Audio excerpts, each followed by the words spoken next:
ఇంట్లో ఆడవారు వెలుపల ఉన్నప్పుడు పూజ ఎలా చేసుకోవాలి ఒక ప్రశ్న. దీపారాధన ఎలా చేయాలి, అది కూడా అశౌచం ఏదైనా ఇంట్లో ఉంటే ఎలా? మంచిదే. ఆడవారు వెలుపల ఉన్నా పూజ చేసుకోవడానికి అభ్యంతరం అనేటటువంటి ప్రశ్న అసలు ఎక్కడా లేదు. ఎందుకు లేదు అంటే, పూజ అనేటటువంటిది ఎవరు చెయ్యాలి అంటే ఇంటి యజమాని చెయ్యాలి. ధర్మపత్ని సమేతస్య అనుంది కానీ ధర్మపతి సమేతస్య అని ఉండదు సంకల్పం.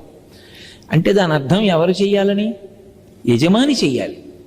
యజమాని చేసి, నేను పూజ చేసిన కారణం చేత నా పత్ని బిడ్డలు అందరూ సుఖంగా ఉండాలని యజమాని కోరుకోవాలి.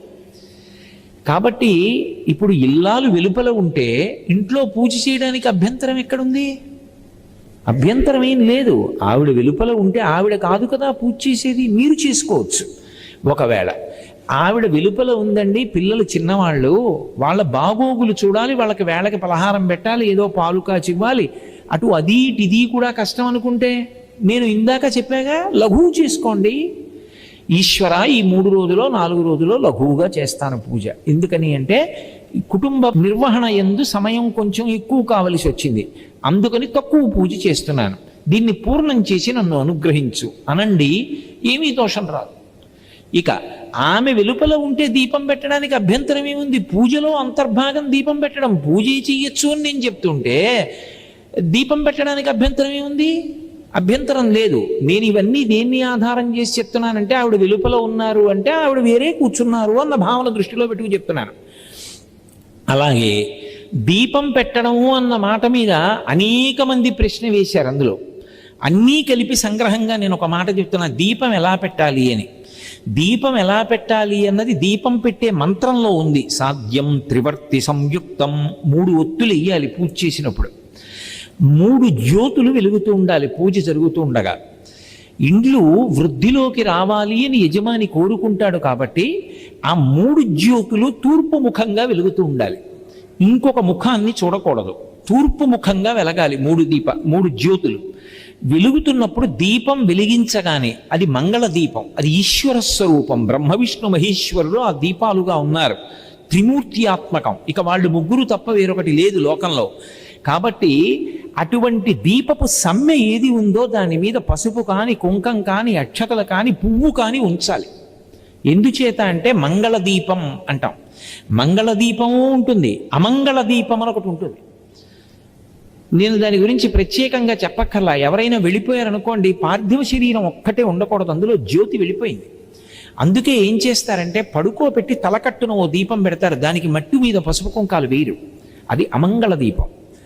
మంగళదీపం ఇంట్లో పెట్టారు అంటే దీపం వెలిగించగానే కసిన పువ్వులు వెయ్యాలి, లేదా పసుపు వెయ్యాలి, లేకపోతే కుంకం వెయ్యాలి, లేకపోతే కసిన అక్షతలు వెయ్యాలి, వేసి నమస్కారం చేయాలి. అదే ఈశ్వరుడు. నత్ర సూర్యో భాతి నచంద్రతారకం నేమా విద్యుతో భాతి కుతో యమగ్ని త్వమేవ భాంతమనుభాతి సర్వం తస్య భాసా సర్వమిదం విభాతి. ఈ లోకాలన్నీ కూడా ప్రళయంలో ఏకమైపోయినా ఒక్కడే ఉండి వెలుగులకు వెలుగుగా ఉండిపోయేటటువంటి వాడెవరో వాడు పరమాత్మ. లోకంబులు లోకేశులు లోకస్తులు తెగిన తుది అలోకంబకు పెంచీకటి కావల యవ్వండే కకృతి వెలుగు అతని నేసే వింతున్, వాడే దీపంగా ప్రకాశిస్తున్నాడు. భా అంటే కాంతి. అటువంటి దీపానికి మట్టు మీద ఒక పువ్వు వేసి నమస్కారం చేస్తారు. ఇక పూజకి సంబంధించి మీకు ఆవిడ యొక్క సహకారము లోపించిన కారణం చేత కుటుంబ యజమానిగా మీరు నిర్వహించవలసినటువంటి కార్యక్రమాలు నిర్వహించకపోతే ఇంట్లో చాలా ఇబ్బంది ఏర్పడుతుంది. పసిపిల్లలు ఉన్నారు, చాలా కష్టం అనుకుంటే లఘువుగా చేసి వెళ్ళిపోవచ్చు. 5 ఉపచారాలు: ఉమామహేశ్వరాభ్యాం నమః, దీపం, అర్ఘ్యం, పాజ్యం, చందనం, నైవేద్యం, సమాప్తం. ప్రథ 5 చెప్పు, లేదు 16 చెప్పి అక్షతలు వేసి లేచిపో, నైవేద్యం పెట్టి హారతి ఇచ్చేయి, చాలు, పూర్తయిపోతుంది. పూర్తిగా మాత్రం మానకూడదు. ఇంట్లో పూజ ఒకటి జ్ఞాపకం పెట్టుకోండి, ఈ కారణానికే కాదు, ఏటి సూతకంలో కూడా మానకూడదు. చాలామంది తెలియక ఏటి సూతకంలో పూజ మానేస్తూ ఉంటుంటారు.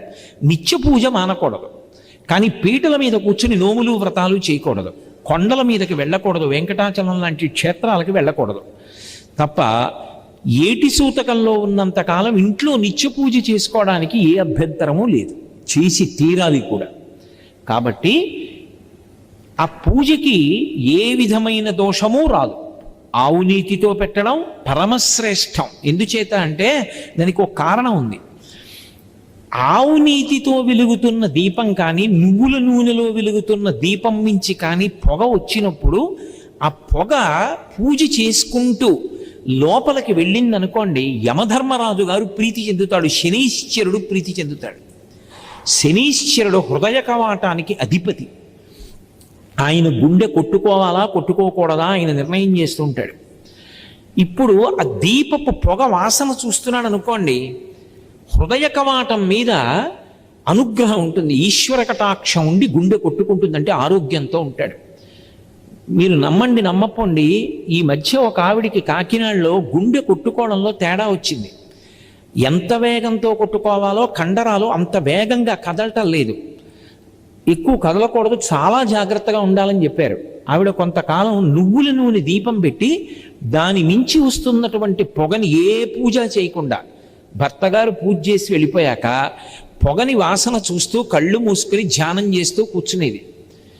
కొన్నాళ్ళు అయిన తర్వాత ఆవిడ పరీక్షల కోసం పెడితే ఆశ్చర్యకరంగా ఆవిడికి గుండె కవాటాలు కండరాలు మామూలుగా పనిచేసాయి. అందుకే కార్తీక మాసం వచ్చినప్పుడు దీపాలు ఎక్కువ పెట్టిస్తారు. కారణం ఏంటంటే బయట చలి, లోపల రక్తనాళాలు కుంచుకుపోతాయి. మళ్ళీ వేడి పెంచడానికి దీపాలు పెట్టి ఆ పొగ ద్వారా ప్రాణుల్ని రక్షిస్తారు.